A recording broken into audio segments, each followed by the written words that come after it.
말씀이 있는 교회. 고인물이라는 제목으로 함께 말씀을 나눠보고자 합니다. 젊은 친구들은 잘 아는 말이지만 어른들은 잘 모르는 용어기도 합니다. 고인물은 자연 현상적으로는 흐르는 물이 고여서 흐르지 않게 된 물을 의미하는 거죠. 근데 인터넷이 발달하면서 요즘에는 주로 게임이나 이런 분야에서 고인물, 그렇죠?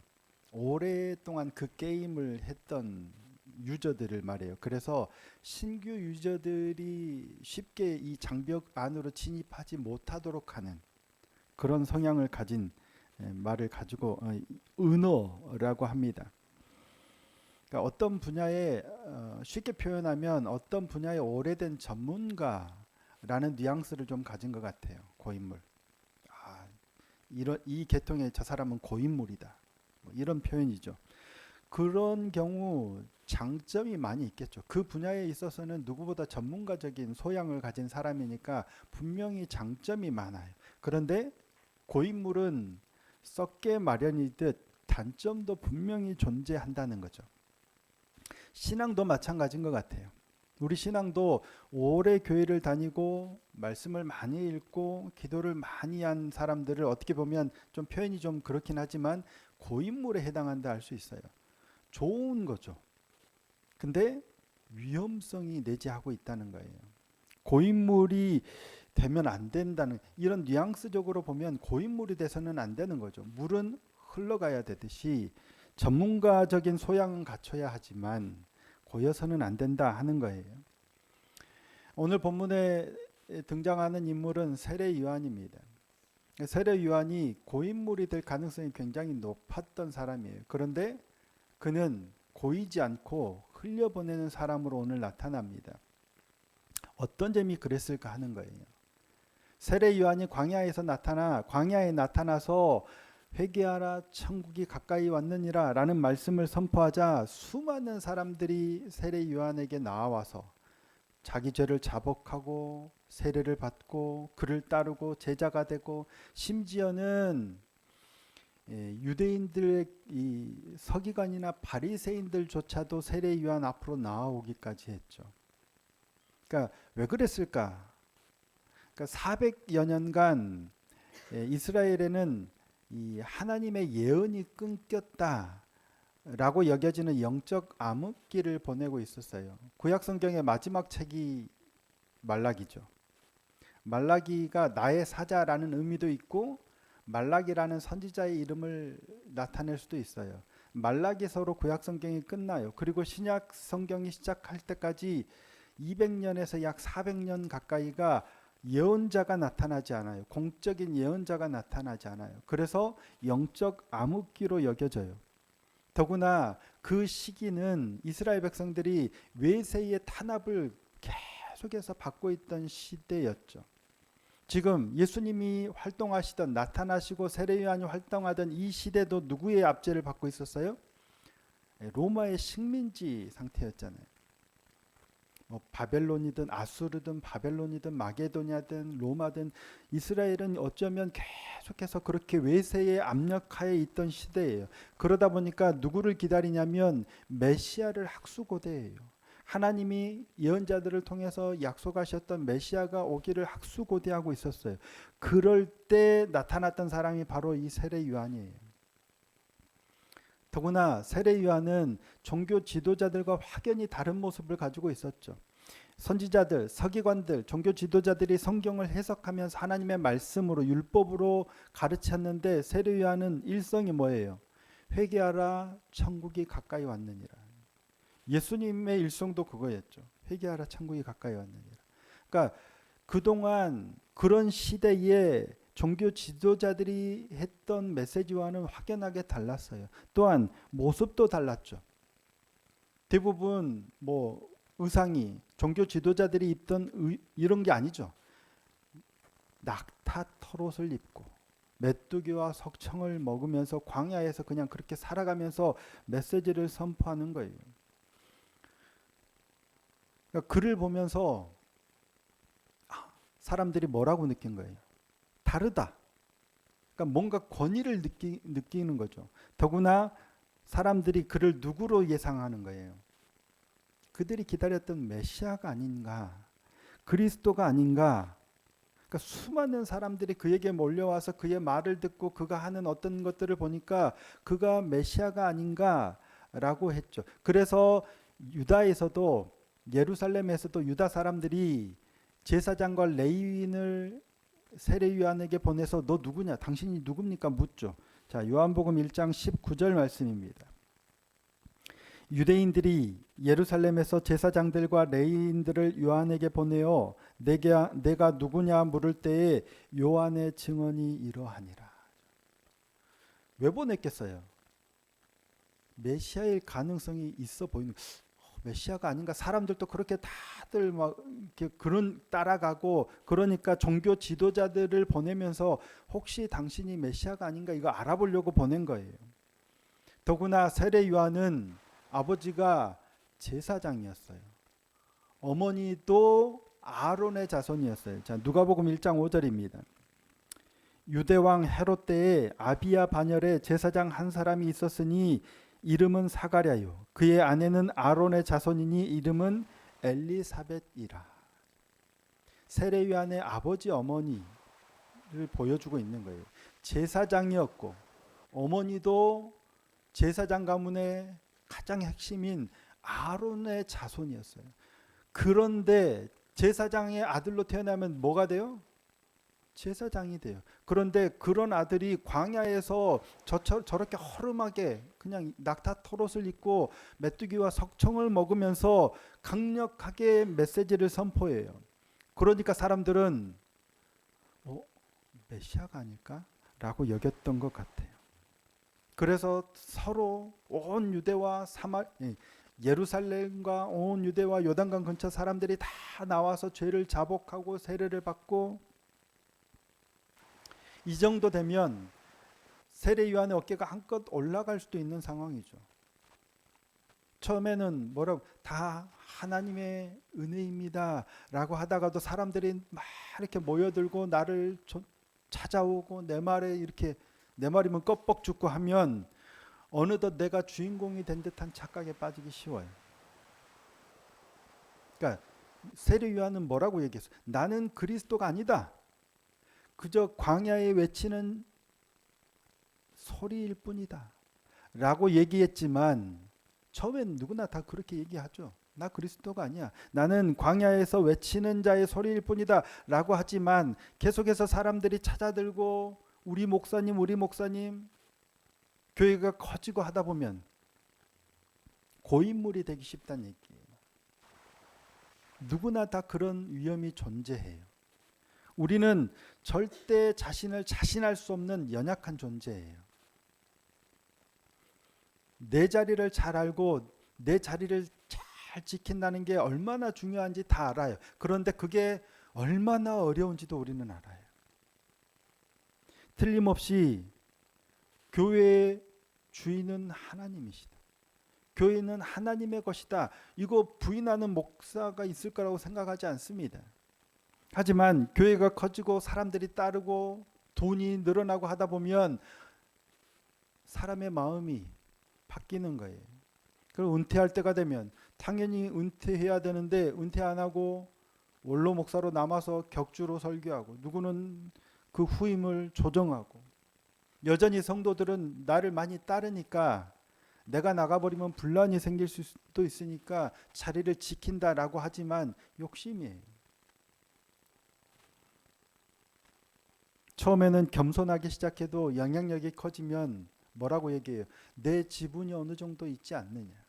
교회가 이만큼 커지는데 내가 얼마나 수고했는데 라는 이런 마음이 고개를 드는 거예요. 근데 요한은 그러지 않았단 말이에요. 결코 흔들리지 않았어요. 제 아무리 사람들이 자신에게 모여들고 그 사람들이 자신의 말을 따르고 추종하고 심지어 자신을 메시아로 여길 정도면 얼마나 놀라운 일이에요. 그런데도 요한은 끝까지 자신이 그리스도가 아님을 밝혀요. 그저 광야에 외치는 소리일 뿐이다 라고 시종일관 지켜내요. 세례 요한이 위대한 이유는 시작이 아니라 끝까지 그 자리를 지켰다는 데 있어요. 나중에 사람들이 다 예수님께로 몰려갑니다. 지금은 세례 요한에게 몰려왔지만 나중에는 예수님이 활동을 시작하시자 세례 요한에게 세례를 받으시고 광야에서 40일을 보내시고 공적 활동을 시작하시면서 수많은 사람들을 고치고 죽은 사람을 살리고 이적을 행하시니까 사람들이 다 예수께로 몰려가요. 그러자 세례 요한의 제자들이 요한에게 와서 말하죠. 선생님께 왔던 그 수많은 사람들이 다 예수께로 갑니다. 그에게로 가더이다. 불안했겠죠. 불만도 있었겠죠. 그때 세례 요한이 뭐라고 대답합니까? 나는 그리스도가 아니다.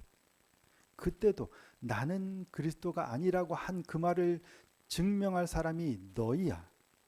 그는 흥해야 하겠고 나는 망해야 하겠다라고 얘기하죠. 자, 요한복음 3장 28절에서 30절입니다.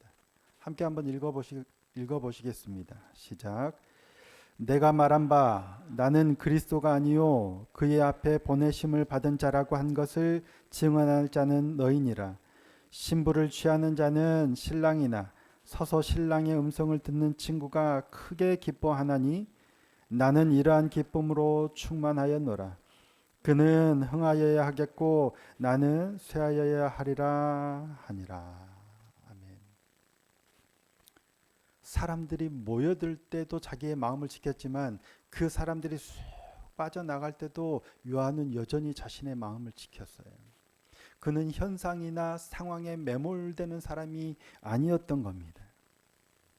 자신에게 오는 사람들이 예수께로 다 몰려갈 때도 흔들리지 않았어요. 자신의 자리가 잊혀지고 자신이 사라지는 것을 두려워하지 않았던 사람이에요. 진짜가 나타났을 때 그걸 솔직하게 인정하고 그를 인정하고 무대 뒤로 퇴장할 줄 아는 사람이 요한이었어요. 진짜 영적 실력을 갖춘 사람이죠. 고인물이 될 수도 있는 상황에서 고인물이 되지 않고 흘려보낼 줄 아는 사람이 요한이었던 거예요. 가능한 이유가 그는 진리를 붙든 사람이었기 때문입니다. 하지만 여기에 또 하나의 위험이 존재합니다. 진리를 그만큼 붙들었기에 우리에게 다가올 수 있는 또 하나의 위험이 뭐냐면 경직입니다. 진리를 붙드는 자가 되었을 때 우리에게 찾아오는 시험이 경직이라는 거예요. 딱딱해지는 거예요. 진리를 추구하고 진리를 탐구하다가 진리를 만나면 내가 그 진리에 녹아들죠. 얼마나 충격이에요. 진리를 알았다는데 감동이 되니까 우리는 진리의 사람이 돼요. 그런데 시간이 지나다 보면 그 진리는 나의 신념이 돼요. 신념이 좋은 거예요, 나쁜 거예요? 좋은 거죠. 진리가 나의 신념이 됐으니 좋은 거예요. 분명 좋은 거죠. 나쁜 게 아니잖아요. 그런데 위험해요. 그 신념이 경직될 때 굉장히 위험해요. 나를 죽일 뿐 아니라 다른 사람도 죽이는 도구가 되는, 그게 누구예요? 바리새인과 서기관들.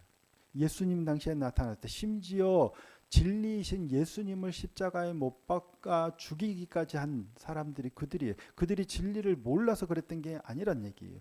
진리를 맡은 자들이었어요. 하나님의 말씀을 맡은 자들이었는데 시간이 지나면서 고연물이 되다 보니까 그렇게 돼버리는 거예요. 신념이 나를 붙들 때 경직될 위험이 있어요. 그러면 신념의 사람이라는 이 사실이 오히려 진리를 막아버릴 위험이 있다는 얘기예요. 요한이 요단강에서 세례를 베풀 때 예수님께서 요한에게 나오셨죠. 왜 오셨어요? 세례 받으려고 오신 거예요. 근데 요한은 뭐라고 얘기해요? 안 됩니다.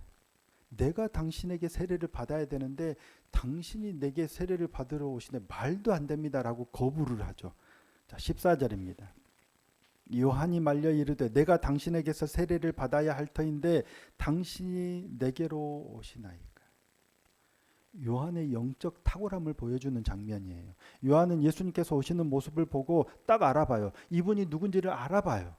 그래서 감히 제가 어떻게 당신께 세례를 베풀겠습니까? 요한이 그만큼 진리에 탁월한 사람이에요. 진리에 붙들려 있었던 사람이, 영적인 영안이 열려 있던 사람이, 딱 보니까 진리를 알아봐요. 진리를 알아보는 사람이. 그러니까 내가 감히 당신에게 어떻게 세례를 베풉니까? 당신이 내게 세례를 주셔야죠 라고 거부를 하는 거예요. 요한의 판단이 옳아요, 틀려요? 옳습니다. 진리를 대하는 자세가 맞아요. 그런데 예수님 뭐라고 하세요? 이렇게 하여 모든 의를 이루는 것이 합당하다. 자, 15절입니다. 함께 한번 읽어보실까요? 15절입니다. 시작. 예수께서 대답하여 이르시되 이제 허락하라. 우리가 이와 같이 하여 모든 의를 이루는 것이 합당하니라 하시니 이에 요한이 허락하는지라. 이제 허락하라. 우리가 이와 같이 하여 모든 의를 이루는 것이 합당하니라. 이에 요한이 허락하는지라. 요한의 예수님을 대면했을 때 요한의 판단은 옳아요. 틀린 게 아니에요. 그게 맞아요. 그런데 예수님이 말씀하시니까 이렇게 하는 게 합당하다라고 말씀하시니까 이에 요한이 허락하니라. 이게 바른 신앙의 자세예요. 참된 신앙은 내 판단이 옳을지라도 하나님의 뜻 앞에서 내려놓을 수 있는 것. 고인물과 아니냐의 차이는 이거예요. 고인물도 경험과 지식과 수많은 그런 데이터를 통해서 이게 옳은지 그른지를 판단해요. 거기까지는 같은데 고인물은 그래서 내가 붙든 이 진리로 하나님의 뜻이나 말씀 상관없어. 그냥 이게 옳다라고 그냥 쭉 가는 거예요. 고집하는 거예요. 하지만 진리의 사람은 아무리 생각하고 아무리 판단해도 이게 옳은데 하나님이 이렇게 말씀하시면 내 판단을 내려놓을 줄 안다는 거예요. 요한은 자신의 영적 통찰력이나 고집을 내세우지 않았어요. 굉장한 영적 탁월함을 지닌 사람으로 딱 보면 보라 어린 양이 지나간다. 성경이 말씀했던 그 사람이야. 내가 세례를 베풀 때 하늘로부터 빛이 임하고 비둘기가 성령처럼 임하는 그가 그리스도야. 그걸 보고 예언할 수 있었던 사람이지만 자신의 진리를 끝까지 고집하지 않았던 사람이에요. 뭐 앞에? 하나님의 말씀 앞에, 하나님의 뜻 앞에 자신의 판단과 고집을 내려놓을 수 있는 사람.